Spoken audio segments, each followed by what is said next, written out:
Olá, eu sou Mariana Jungmann e nós estamos de volta com as notícias que circularam hoje nos corredores do poder. No primeiro bloco, você conferiu aqui com a gente que o Supremo Tribunal Federal concluiu a votação do caso de Paulo Maluf e por 6 votos a 5 negou a ele a possibilidade de apresentar ali ainda recursos sobre a sua condenação, mas manteve a prisão domiciliar para que ele possa continuar se tratando no Hospital Sírio-Libanês em São Paulo. A gente inicia então essa segunda parte do nosso noticiário falando com Daniele Popov na redação da TV Brasil. Dani, hoje o presidente Michel Temer falou sobre ter autorizado ali estudos para a privatização da Eletrobras, né?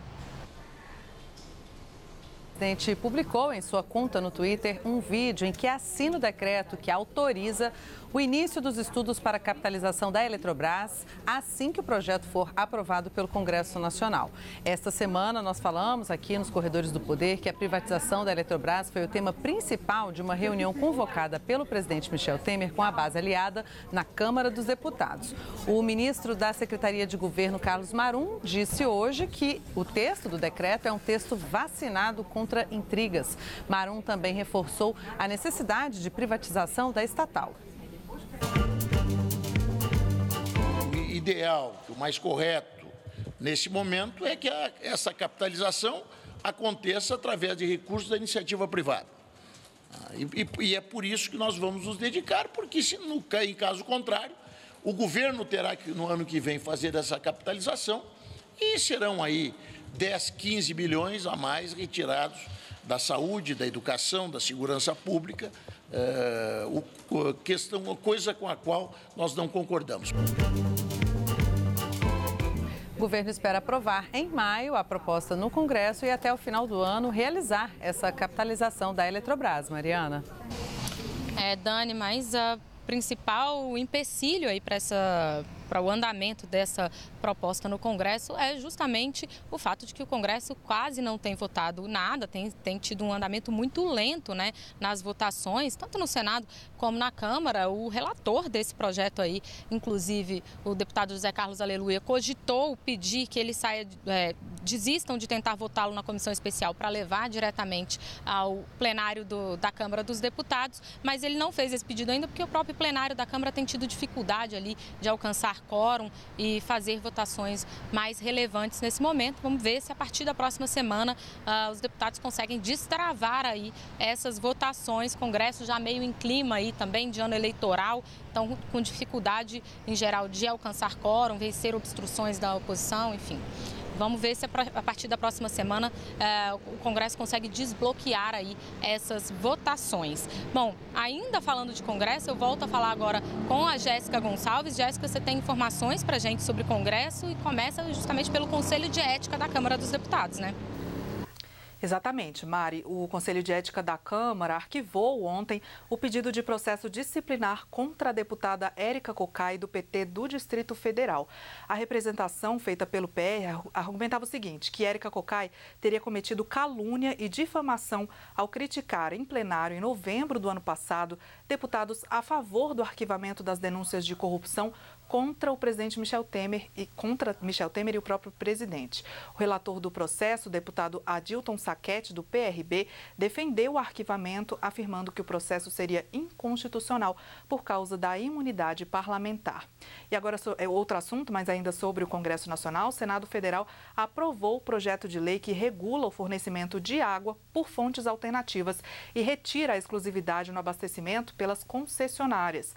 A medida permite que empresas privadas forneçam água por meios alternativos, como água de reuso e água da chuva. Com isso, será possível incluir nos edifícios e no abastecimento urbano instalações hidráulicas independentes para que não se misture água potável com água não potável. O relator do texto, o senador paraibano Cássio Cunha Lima, do PSDB, argumenta que a medida vai ampliar a oferta de água e reduzir o consumo de água potável para outros fins que não o de matar a sede. A matéria ainda será analisada pela Câmara. Mariana. Obrigada, Jéssica Gonçalves. Vamos então falar com a Carolina Pimentel, lá na redação da Agência Brasil. Carol, você traz informações para a gente sobre aquela possibilidade de exploração de petróleo na foz do Rio Amazonas, um assunto que vinha provocando a mobilização, inclusive de ambientalistas, né? O Ministério Público se manifestou sobre isso, né? Boa noite.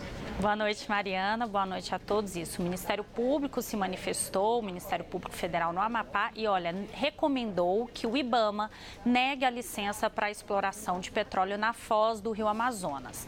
Para o Ministério Público, o estudo de impacto ambiental feito na região é insuficiente.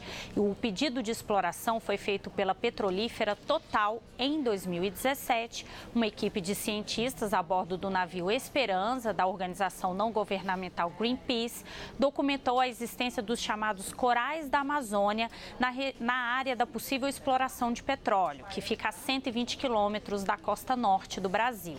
Na avaliação do Ministério Público Federal, os esclarecimentos prestados pela empresa Total não foram capazes de demonstrar a segurança necessária para a exploração de petróleo nessa área pretendida. O Ministério Público concedeu 10 dias de prazo para o IBAMA informar se vai acatar ou não essa recomendação, e caso o IBAMA não atenda, o Ministério Público diz que vai adotar medidas judiciais cabíveis. A nossa reportagem tentou um posicionamento aí da petrolífera Total, mas até o momento a gente não teve nenhuma resposta. Mariana.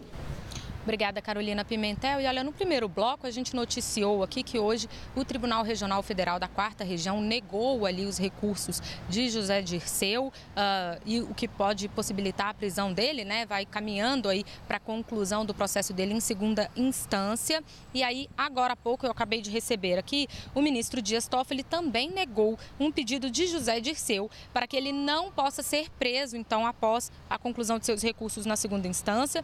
E aí, apesar de Toffoli ser, inclusive, contra esse entendimento da prisão em segunda instância, ele está seguindo a jurisprudência do Supremo Tribunal Federal, que ficou firmada ali de 2016 para cá, então negando esse recurso de José Dirceu também no Supremo Tribunal Federal.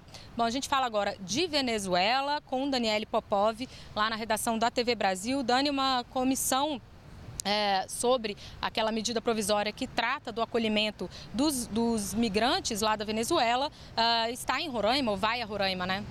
Pois é, Mariana, um grupo de deputados e senadores vai para Roraima na próxima semana para verificar as condições dos venezuelanos que entraram no estado. A decisão foi anunciada durante a audiência da comissão mista que analisa a medida provisória sobre o acolhimento aos migrantes que chegam ao Brasil fugindo de crises humanitárias em seus países. Segundo a vice-presidente da comissão, deputada Bruna Furlan, do PSDB de São Paulo, tanto os trabalhadores de Roraima como os da Venezuela estão em situação de vulnerabilidade em meio à crise humanitária. O estado tem cerca de 50 mil migrantes vivendo em situação precária. E amanhã será inaugurada pela Universidade Federal de Roraima e agências da ONU no Brasil, em Boa Vista, capital do estado, um centro de referência voltado para o atendimento de pessoas refugiadas e migrantes. No local serão prestados serviços de orientação, proteção e integração aos cidadãos venezuelanos e de outras nacionalidades que chegam ao estado de Roraima, além de atividades para a comunidade local. A criação do Centro de Referência para Refugiados e Imigrantes faz parte da resposta da ONU no Brasil à chegada dos venezuelanos em Roraima, que se intensificou com o agravamento da crise econômica e política no país vizinho. Mariana. Obrigada, Daniele Popov. A gente, então, começa agora a falar de notícias justamente internacionais com a Carolina Pimentel. Carol, você traz aí pra gente, inclusive, notícias da Venezuela, né? Vamos começar aí, Mariana. Olha, o presidente da Venezuela, Nicolás Maduro, ele comemorou o anúncio feito pelo seu governo e o da Espanha para restabelecer as relações diplomáticas e o regresso dos embaixadores. No mês de janeiro, as relações entre Espanha e Venezuela foram abaladas por causa das sanções estabelecidas pela União Europeia contra 7 altos funcionários venezuelanos. E olha, em Cuba, Miguel Díaz-Canel foi eleito nesta quinta-feira presidente do país pela Assembleia Nacional do país em substituição ao general Raul Castro, que sai do poder após 12 anos. O novo presidente foi confirmado com 99,83% dos votos da Assembleia Nacional do Poder Popular, segundo dados divulgados pela Comissão Eleitoral Nacional. E diante da Assembleia, Miguel Díaz-Canel deixou claro que, embora Raul Castro esteja saindo da linha de frente política, já que também não fará parte do renovado aprovado o Conselho de Estado, sua opinião vai continuar tendo um enorme peso para o novo governo. Nas palavras de Dias-Canel, Raul Castro vai liderar as decisões de maior transcendência para o presente e o futuro da nação. Volto com você, Mariana. Obrigada, Carolina Pimentel. Eu volto a falar, então, com Daniele Popov. Daniele Popov, foi feito aí um pedido pelo governo brasileiro de explicações ao Facebook, né? Pois é, o governo federal notificou o Facebook para explicar o suposto vazamento de dados para a empresa britânica Cambridge Analytica. A notificação do Ministério da Justiça brasileiro traz uma série de questionamentos que deverão ser respondidos em até 10 dias pelo Facebook. Entre eles, o número de brasileiros atingidos, como os dados foram utilizados e a quem essas informações foram repassadas. Em março deste ano, veículos de mídia dos Estados Unidos e do Reino Unido revelaram que dados do Facebook foram usados para influenciar eleições, como o pleito dos Estados Unidos de 2016. Neste mês, o Facebook revelou que o vazamento teria atingido 87 milhões de pessoas, indo além dos Estados Unidos. Esse total incluiu 443 mil usuários brasileiros que, segundo a empresa, foram notificados sobre o ocorrido. De acordo com o Ministério da Justiça, se os questionamentos não forem respondidos, poderá ser instaurado um processo administrativo. Se condenada, a empresa pode ser multada em até 9 milhões de reais. Em comunicado, o Facebook afirma que nada é mais importante do que proteger a privacidade das pessoas e se coloca à disposição para prestar esclarecimentos às autoridades sobre este caso. Mariana. Obrigada, Daniele Popov. Vamos então rapidamente, novamente ao Rio de Janeiro, falar com Maurício de Almeida. Maurício, o governo do Rio ganhou um suspiro aí nas contas, né? É isso mesmo, Mariana. A Justiça autorizou que o governo consiga empréstimos, dando como garantia para pagamento royalties do petróleo que ainda vai receber. O Ministério Público tinha questionado essa prática do governo, alegando que colocaria em risco ainda mais as finanças do Estado. Mas a Justiça autorizou e está valendo agora um contrato de financiamento que o governo assinou na semana passada de 600 milhões de dólares, aproximadamente 2 bilhões de reais. Esse dinheiro vai ser utilizado para colocar em dia o 13º salário do funcionalismo público. Mariana. Obrigada, Maurício de Almeida. Funcionalismo público, então, também ganhando um suspiro nas contas aí no Rio de Janeiro, né? Bom, com isso a gente encerra o nosso noticiário de hoje, mas eu te espero aqui de novo amanhã na TV Brasil e na Rádio Nacional. Até lá!